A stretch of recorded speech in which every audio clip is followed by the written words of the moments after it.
What's going on, guys? Andrew Piluk Hockey here, back again with another video. Today I'm going to be reviewing the Toronto Maple Leafs 2-1 loss to the New York Rangers. If you're watching this video and you're a Leafs fan, make sure to like this video and subscribe.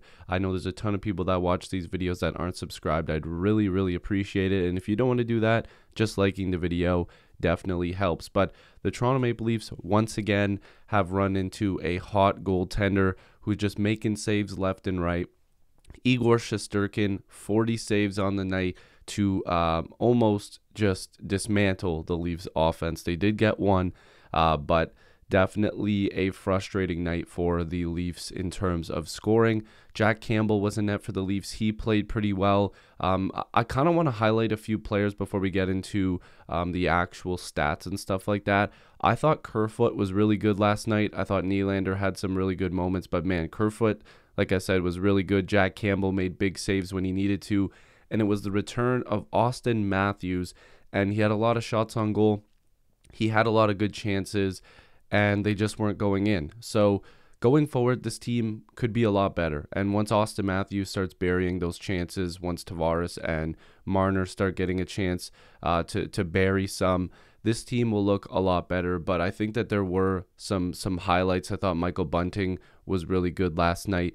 But we'll get into some numbers, and then we'll move forward with, some things that I got frustrated with, because I'm going to go on a bit of a rant towards the end of this video. And I know people like my rants. They like seeing me frustrated. But anyways, there'll be a rant in a little bit here. As you can see, the shots on goal, 41-23 in favor of the Toronto Maple Leafs. Again, the Leafs were dynamite on the face-off, 76% to 24%. They just won a ton of draws. Both teams were 0 for 3 on the power play. Like, the Leafs need to figure that out. They had a lot of good chances against pretty much any other goaltender. It seemed like it would have probably been a blowout last night, but Igor Shesterkin was really good.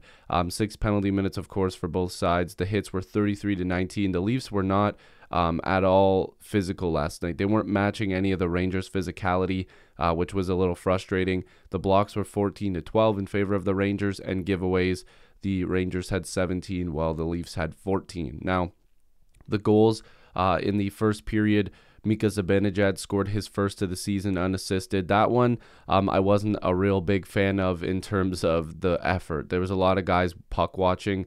There was a lot of guys just swinging their sticks at it. I always said, if I was a coach and I seen players reaching, you can take an extra step and get into the puck, make some inside positioning. I've never understood players who reach for the puck as like some sort of last-ditch effort. You can go in there and keep skating. If you have enough time to reach, you have enough time to keep skating. I've never understood players who reach for the puck.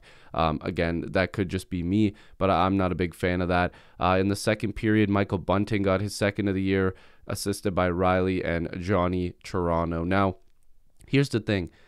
Bunting is on a pretty good deal, and I think a lot of people for some reason had like really high expectations, just because any guy that the Leafs sign and put in the top 6, they ultimately have to become the next coming of Christ. Leaf fans, just chill. Bunting is a very good hockey player, and he's still technically a rookie. Like, he's very young. He hasn't played a ton of games, so let's just like not overhype him or underhype him. Let's just say he's a good hockey player who's signed to a good deal and has worked out so far. There's way too many people either overrating him or underrating him. Let's just let him be Michael Bunting. He's a pest. He was chirping last night. He did a lot of good things. So I'm a big fan of the way that the guy plays. But let's get to OT, because that was very interesting. Lots of good chances. Austin Matthews had one trickle just past the post, but of course it had to be Artemi Panarin. I mean, I'm a Leaf fan, but I like Panarin. Seeing him score last night was heartbreaking, because you obviously want the Leafs to win. But definitely a good game. I can't be too angry, but there's one thing that I'm very frustrated with, okay? So 2-1 loss, whatever. I go on Twitter, I go on any social media, and I see, and again, please, like, I know some people might disagree with me, but just hear me out on my side of things here. When people say, oh, they played good, they tried, I hate the they tried BS. And I'm going to quote Josh Donaldson again. This isn't the try league, it's the get it done league. And you can use that for anything. Trying is not a form of winning. I'm sorry. I have to say it. And unless you're really young, like if you're young kids and you're just playing like in a house league and it's for fun, you tried. You know what I mean? Like you still want to win, but you tried. Although I was never like, I just never had that mentality. In the NHL or in any league, it doesn't matter if this is game 1, game 2, game 45, game 62, game 80, game 82, whatever. These points, everything matters. If you miss the playoffs by a point, oh, you lost to the Rangers in overtime in game 4. It doesn't matter. It's not the tri-league. You need to win. You need to find a way to win. Good teams win. And sure, this is game 4. I'm okay with the result. They played really good. Igor Shesterkin stole a game from them. I'd rather not say they tried. Oh, well, they tried. It's not about trying. You need to just win. And that's the way I look at it. I'm not about they gave a good effort and they did what they could. No, if they didn't, because they didn't win. I'm sorry. That's just the way I look at it. But I will still sit here and say there's a happy medium to that, because I think they played good enough to win. I think they played well enough to win. They just couldn't beat Shesterkin. They couldn't beat him. They lost. It's not about trying. They just lost. And that's the way you have to look at it. They're grown men. It doesn't matter who you are, men, women, whatever, any league. Try telling the team that lost in the WNBA finals the other day that they tried. No, they lost. Try telling Haley Wickenheiser she lost, or she tried and then she loses. Try telling Toronto FC that they tried. Any team, any person, whatever. It's not trying and, oh, good job. No, you need to win. You win or you lose. And I don't care if it's game 4. These points mean something. Try telling the Toronto Blue Jays that were like a game out of making the playoffs. Like half of a game. All they needed to do was win a couple games 4 or 5 months ago, and they would have been in the playoffs. Do you think the Braves or the Red Sox or any of these teams give a crap about that? No, because guess what? They just won. They just won games.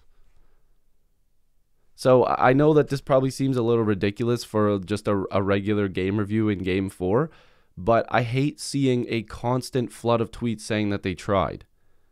They've been trying since 1967. And how well has that gone? Stop trying. Just win. That's just what I think. I mean, again, people could disagree with that. I thought they played good. They didn't win. I liked Bunting. I liked Kerfoot. I liked Kampf. He's very good. Very well versed defensively. I thought Nylander had good moments. He also had a couple bad moments. But that was like most of the team. I liked the way Matthews played in his first game back. Campbell was solid again.